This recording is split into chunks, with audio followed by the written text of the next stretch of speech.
าให้มันไหลออกมากันไว้น้ำตาถึงแม้นว่า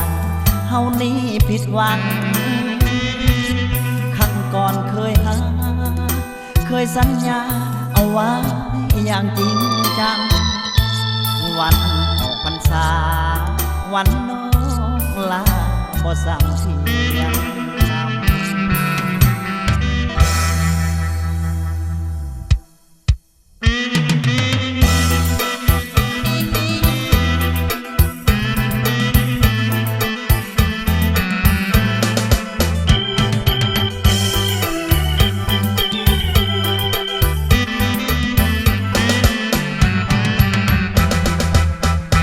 เทศกาลบุญสวงเฮือท่าวัดจันทร์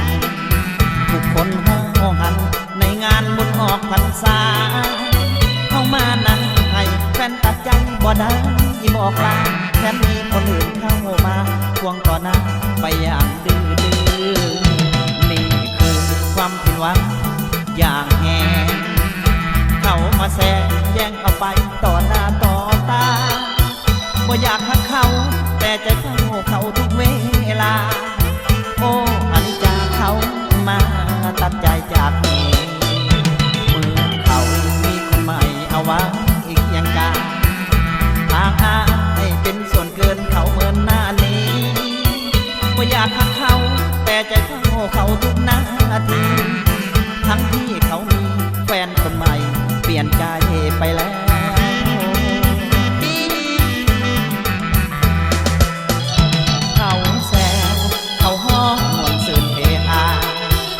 เขานี่นะกันน้ำตาเอาไว้บ่ไหวเขาไปเต้นลำไปหมดสื่นแต่เขาสังจะอายใจเอ้ยใจเจ้าอย่าได้มีความอ่อนแอถึงเป็นผู้แพ้มีสิทธิ์แต่คำว่าผิดหวังสังใจตัวเองมันบาปกันน้ำตาเอาไว้บ่อยู่เขามีคู่สมกันแล้วนะมาเป็นบ้าหวังบ่เศร้าบอกให้เขาเจ้าอย่าอ่อนแอตั้งใจแม่อย่าอ่อนให้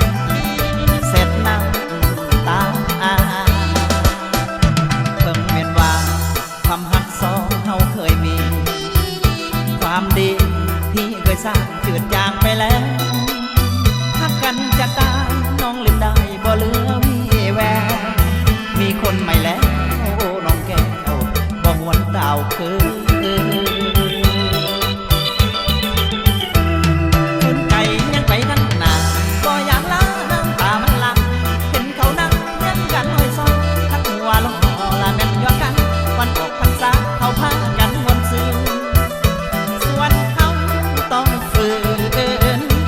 กับความเศร้าแฟนของเขาเป็นแฟนเขาไปแล้ว